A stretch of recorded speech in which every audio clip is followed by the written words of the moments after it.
Aloha! Hi guys, how are you? Welcome to episode 24 of That Time I Got Arrested. Yes, this is episode 24. Why is it episode 24? Because Apple podcasting app has changed their layout. They are my Lord and Savior. They are how I plan to make all of my money. They are the reason why I'm doing all of this. So instead of having seasons and interviews and all of that, maybe confusing jargon that you don't care about at all, we're just going to number the episodes now, and this one's 24. So 24 is a part one of a two-part series about the people that I met in Lincoln Penitentiary. The good, the bad, the ugly. Here's the good. Check me out on social. I need more guests. So please, if you've been arrested, even if we've already talked, shoot me another email. I just want to say thank you so much to the support, and thanks so much to all the people who've reached out to me thus far. I love you guys, and I just want you to know that we are really doing this together. So you're a part of this with me, and you should come over and we should hang out.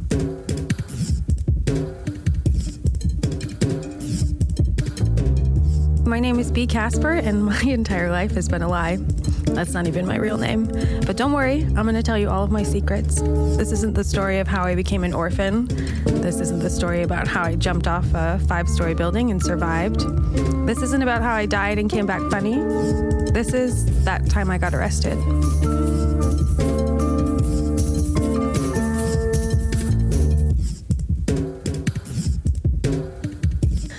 Look, I don't want to lie to you or sugarcoat any of this. I am doing my best to be as authentic as I can about these experiences, because not only did it ruin my life, but I also want you to be aware of the fact that me telling you these stories is ruining my life in big and small ways. Like, I hope that this podcast is successful. I hope that someday this becomes my full-time real job. I hope that this becomes like a meaningful experience to the people that listen, the people that are on, and, you know, everyone in between, really. But this is fucked up. Everything that I'm doing is fucked up, and everything that happened to me is fucked up. And I basically have to live a double life constantly. And it has been that way for years since I got out of prison, because I haven't been able to tell anyone this stuff. I haven't had anyone to have these conversations with. And the reason is because what am I supposed to do when I fucking meet a stranger or like a potential employer or, you know, my boyfriend's parents? Like, what am I supposed to do when I have to explain who I am and why I am the way that I am? But I have all this shit that's like, I mean, baggage doesn't even begin to cover it. Like, I wish that I had baggage. What's bigger than baggage? You know what I mean? Like, I come with a fucking history that's like, you know, when you think, I come with like a Holocaust type of history, I guess is what I'm trying to say. It's like, I don't just come and have to explain like, you know, my daddy issues or, you know, about how I was teased in high school. It's like, no, I am close personal friends with several murderers and have been manipulated and abused on a level that you couldn't even possibly imagine. The fact that I'm alive and standing and talking and even have some semblance of normalcy basically makes me a fucking superhero. Like, the fact that I can even pretend to be normal at work makes me a superhero. But I think I might have just lost my job. So because of this podcast. Oh my God, you guys, please tell other people to listen. If you know, you hate women and me specifically. So help a brother out. So I'm going to tell you about all the people and my friends, my enemies, the good, the bad, the ugly, all of the people that I met in Lincoln Prison, in Lincoln Correctional Facility. I guess that would be the proper noun for the name. But I'm going to tell you about all the people that I met, because that's where we're at, guys. I spent 3 months in Cook County 3 months at Dwight, and 5.5 months at Lincoln, this minimum security prison in the middle of bumblefuck Illinois. And my 5.5 months there were spent primarily when I wasn't like eating and watching television and attempting to sleep and getting raped or thrown in solitary confinement or writing for the newspaper or reading books. I was like hanging out with all these people that I couldn't escape because we lived together, we ate together, we bathed together, we fucking went poop together. You know what I mean? Like, it doesn't get more intimate than this. Even if I like get married or like move in with a boyfriend, like I don't even think I'll ever get to know another person on the same level that I got to know these people, because you don't sit with someone for 24 hours, 5 months straight ever, unless you're in prison, right? So let's start at the very beginning. My best friend in prison, the one I spent the most time with, the road dog of this portion of my life, was an English teacher. She was 50 years old and she looked like she was 45. Good moisturizing, I guess. I met her within the first 20 minutes of arriving, and she spoke to me and asked me like a series of questions that basically was like a test, that I suppose that I did very well on, because I was articulate. It was obvious that I, not to say that like, oh, I came in there like ballin', but it's like I was obvious that I had support, which is the way that she phrased it. Like, do you have support? Like, do people send you money? Basically, like, are you a broke bitch? Like, or does someone care about you in the real world? And figured out why I was there, figured out how long I was going to be there for, asked me all these questions, asked me if I like to play cards. Like, it was very strange, but it was like a very quick like rundown of like, are you a person that is going to potentially matter to me? Because your friendships in jail were everything. They really defined your experience, because that was whether or not, you know what I mean, you got certain privileges. That was whether or not you got access to certain information. Like, people know shit, and the way that you come to learn shit, I mean, it's basically mimetic theory. It's like you gossip and you share information, and that information evolves like bacteria, and your ideas actually act like a living organism in the way that we share and express information. So she was really onto that, because she was an English teacher. She was very smart, and she was convicted of sexual assault against a minor. So she fucked one of her students while she was teaching. She was an award-winning teacher, but she had this student where she had started with him in like first grade, and then every year she would go from first grade to second grade to third grade, all the way up to 10th grade. And, it was a small town, so it was like one school. And because she had kept doing so well and winning all these awards and creating these curriculums that were engaging and sort of raising the test scores of the children that she was in charge of, they gave her a lot of accolades. And, so she ended up teaching this kid from first grade until 10th grade. And he was the type of boy that like mowed her lawn. Like, they were super close. She used to like babysit him, and she fucked him when he was 15. She got caught because the guy's girlfriend, the guy that she fucked, his girlfriend and him got into a fight. And then in the middle of that fight, he says to her, "Oh yeah, I'll just go back to Mrs. English teacher." And then the girl went to the fucking principal and told them everything. And then when they confronted her, I mean, she wasn't a real criminal. So it wasn't like she had any reason or knowledge to like lie or like mislead the police or like hire a lawyer. You know what I mean? She didn't do any of that when she was questioned. She was just sort of taken in. They confronted her about it. She told them the whole story.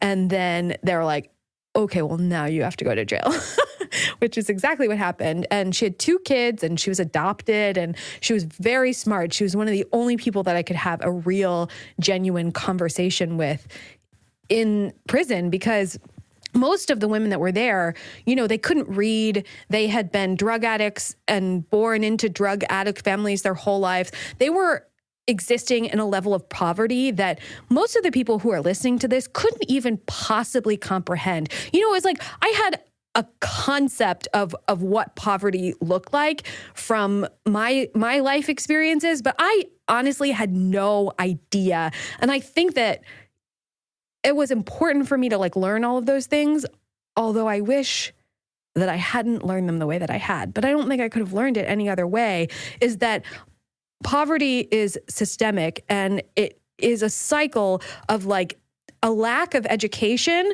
that prevents them from rising up above that circumstance. And the poverty is a sort of oppression that also prevents a mental and cognitive awareness of what's actually happening to them. So it's all of these people are living in an oppressed culture that they're sort of aware of, but they don't understand it. You know what I mean? They know that white people are the enemy and that are doing all of this shit to them, but they don't know how they're doing it. And part of what they're doing is they're creating this culture where the access to information and education isn't available to them, because if it was, then they would be able to remove themselves from those situations. Education is the answer and education is the enemy, and that's part of what the oppression is. So I didn't understand that going into it. So being able to have an English teacher who could share books with me and have truly intellectually stimulating conversations was kind of a safe haven. So it didn't really matter to me that she was a quote unquote child molester. You know what I mean? I do think that what she did was objectively wrong, right? But she wasn't a bad person. And see, I know that sounds kind of funny, but it's at this point, good and bad is super relative. You know what I mean? And you'll get what I mean when I say that as I tell you about the other people in this story. So the English teacher and I became fast friends.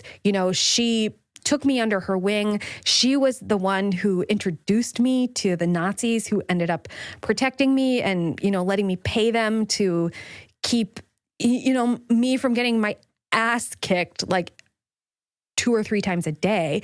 So she was sort of a savior to me, but then it was also it was a strange relationship. I mean, she was so much older than me. She had so much more life in her. She had 2 children. She had an ex-husband. She had a fiance.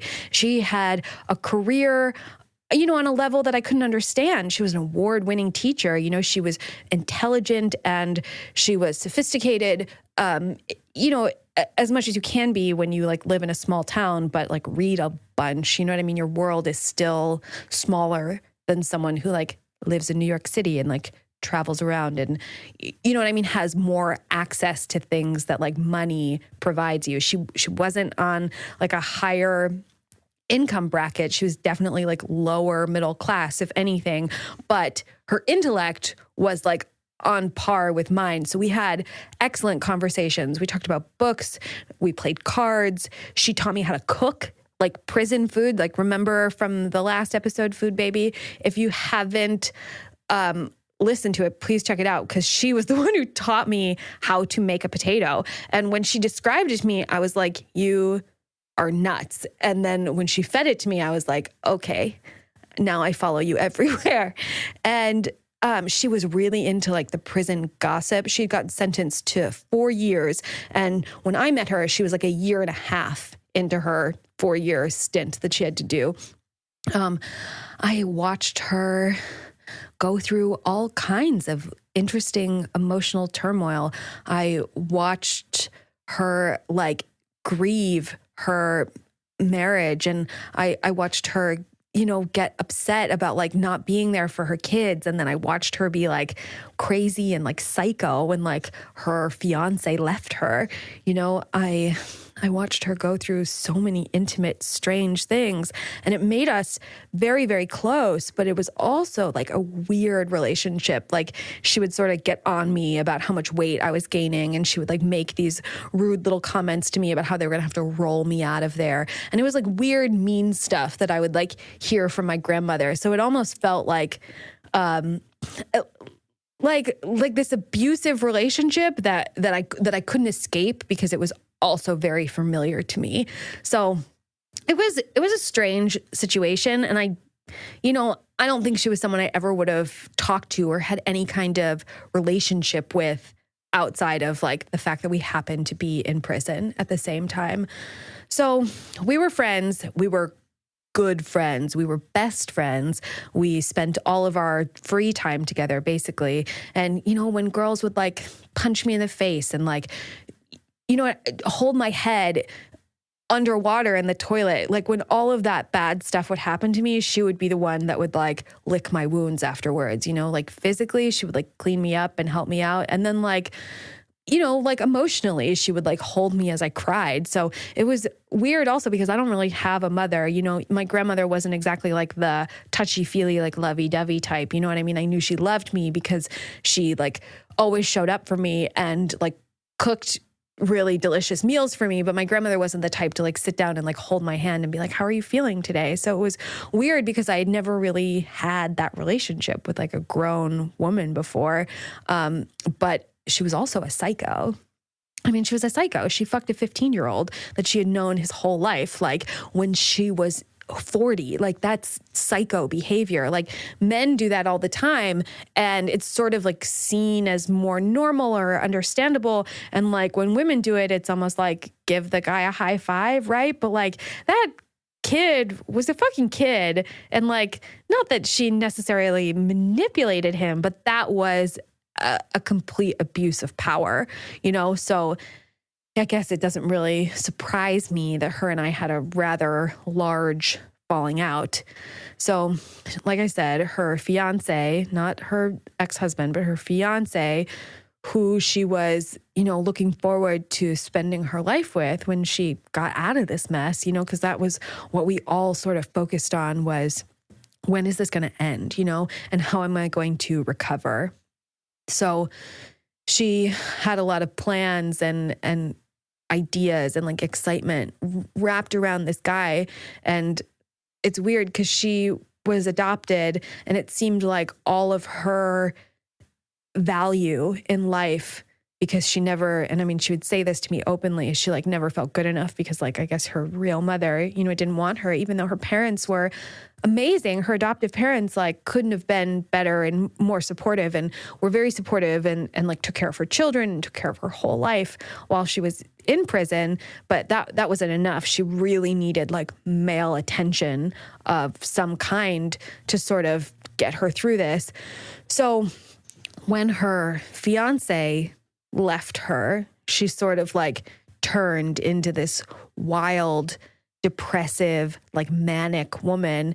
And there was this employee who worked at the prison who had a position of power, who took a liking towards me. And when her fiance left her, she got super jealous of this older man who was basically a predator trying to take advantage of me. And she got really mad at me and like had a huge screaming fight with me where she ended up throwing Jell-O in my face in the cafeteria one day and like stormed out, and she got sent to solitary confinement for that, and then ended up getting moved to a different dorm. So then I never saw her again, because basically if someone was in a different dorm, it was like they didn't exist. You didn't ever get to see them or speak to them or have any sort of interaction. So we went from spending every day together, morning, noon, and night, because our bunks were right next to each other, which is how we met, and then never saw her again because she got crazy psycho mad about a guy that I had no control over. And like, I've been in like girl on girl fights before where girls get mad and jealous and weird and crazy about other guys like liking you when I've literally no control over that. And like, I'm interested in some fucking 65-year-old like prison guard employee. Like, that's my fucking MO. You know what I mean? Like, God, if you could only see what my ex-boyfriend looked like. No, thank you. But that was something that really enraged her, because male attention was the only thing that made her feel worthy. And she was like just over the age. And the looks part of her life, where now here's me, I'm like 20 something and, I'm gaining weight rapidly, but I'm cute. So like, I'm like this 20 something cute girl that like comes in and like she loses her relationship and then sees me receiving male attention. And then all of a sudden I'm like the target of all of her anger and frustration and fear and self-loathing. So that just all got centered to me. I mean, it's not like she fucking punched me, but it almost hurt my feelings worse to have her like publicly get so angry and like throw Jello at me, which like didn't hurt, but it was very embarrassing. And it was hard to have someone like love me or act like they loved me and then sort of just, decide that I like wasn't good enough anymore, or that I wasn't like deserving of that like love anymore. It reminds me of my whole life. So that was super painful. And I think about her a lot and wonder what she's up to and if she's still fucking teenagers. I don't know. The next character in this play is an employee. And there was one single human being. I mean, honestly, she was an angel, but really she was a human. She was like the only true human who like worked behind enemy lines. So she was like the social service director of the prison. So that means she helped women like handle their release process and, any kind of like social service aspect of being in prison. Like she was the person in charge of that. And she also ran the newspaper. So she was the woman who we saw for our orientation. So my first week there, I met her and she handed out a packet, that had all of the pertinent information that we needed, for starting our, journey in our life. Cause some women were there for, 5-10 years. So this is like the first day of like the next 5-10 years of your life. This was the first day of the next, 6 months of my life. But to most of the women, this was the first day of like a long road that they were going to have to go down. And on this packet, she quoted this super obscure author that happens to be my most favorite author on earth. His name is Tom Robbins. Please read everything he's ever written. He is the most phenomenal author to ever exist. His stories and his novels are incredible. There's nothing like them. And if you're like a Tom Robbins nerd, please, please, please fucking get at me so we can like hang out and be best friends forever. Because she quoted him and I saw this quote and I was like, whoa. And just said, hey, like, at one point I was like, yeah, this is my most favorite author. I've read everything he's ever written. Happened to be her most favorite author. She like called me down into her office, sat me there for like 3 hours, had a long talk about like why I was there, who I was as a person, really like spoke to me like a person and a human being and like treated me with like dignity and respect that I honestly started like crying in her office just because I couldn't believe that anyone was speaking to me like a human for the first time in 6 months, and this is post Dwight, post like very like violent, horrible situation. So I'm a raw nerve. I'm a shell. I'm basically like a trauma victim at this point. So having that experience with her was healing. And she was also the one that was like, hey, I run the newspaper. That seems like maybe something you'd be interested in. And, gave me all the info and like got me, usually there's like a long waiting list to write on the newspaper. And she got me to skip the line, and picked all of the articles that I wrote to like feature in the paper. Like every single article that I wrote, she picked and chose to put in there. So it was someone that, not only like was kind to me, but actually showed me, like, oh, I believe in you. Like you have value, like gave me some self-esteem in a place where it was designed to crush all of it. So she was really special and her name was Patti. And I have like 2 cute little stories about her because I don't want to, make you guys feel bad all the time. You know what I mean? Like nothing is 100% bad, just like nothing is 100% good, except maybe Patti. Patti was probably like 100% good. every weekend, if you had a television, you could watch movies on one channel, and they would pick like 3 movies and they would just play them on a loop.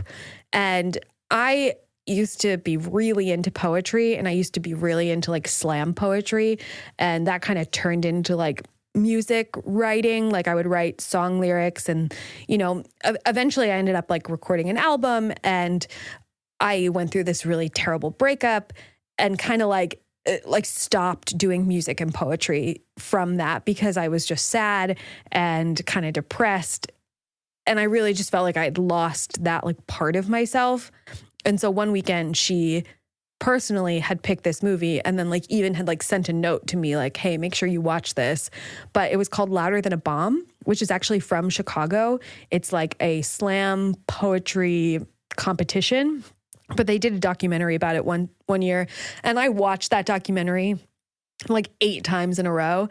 And I was in love with it so much that like right then and there in prison, I like immediately started writing poetry again. And then now that's kind of been a pretty big part of my life since then. I don't perform anymore, but if you ever follow me on Instagram or if you follow my Facebook, you can see a lot of my poetry there. And I like that she like gave that back to me. It was sort of like being restored in a way when I was completely broken and didn't really feel like I had that sort of outlet anymore, because poems really express like a certain type of emotion. You could go like full Emily Dickinson, like crazy, or, you could just write little silly like love poems, or, I really have been into like elegant simple sentences lately. That's kind of been like my motif for the last couple of years.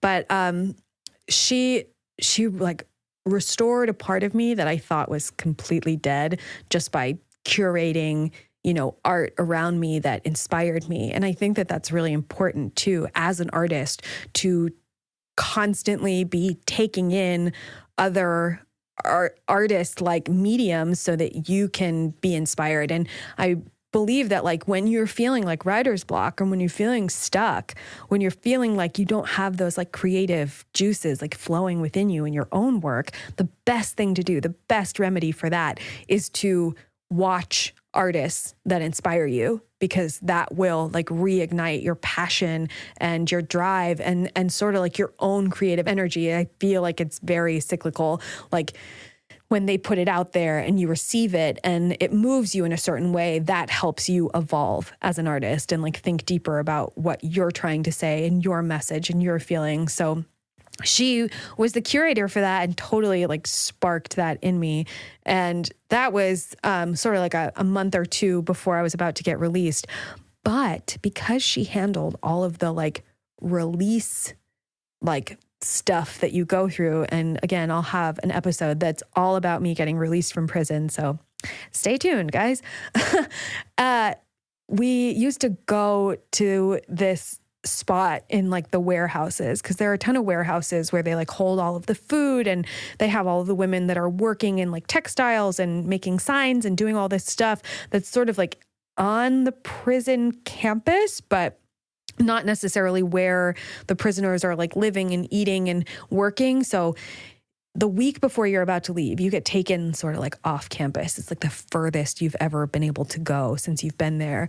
They take you to this warehouse where they have all of these donations of articles of clothing that you get to pick out an outfit that you wear when you leave, because you can't like leave in your prison uniform. You have to like leave in like street clothes, and you don't have any street clothes with you. So you have to pick something to wear. So I'm in this like huge warehouse. There are rows and rows and rows of like clothes and shoes and, things that you'd never want to wear, and, things that girls would just like try on. This is the first time you get to see a full length mirror in fucking 11 months. This is the first time I'm like seeing myself fully after I've gained 80 pounds. So this was like traumatic and sort of uncomfortable.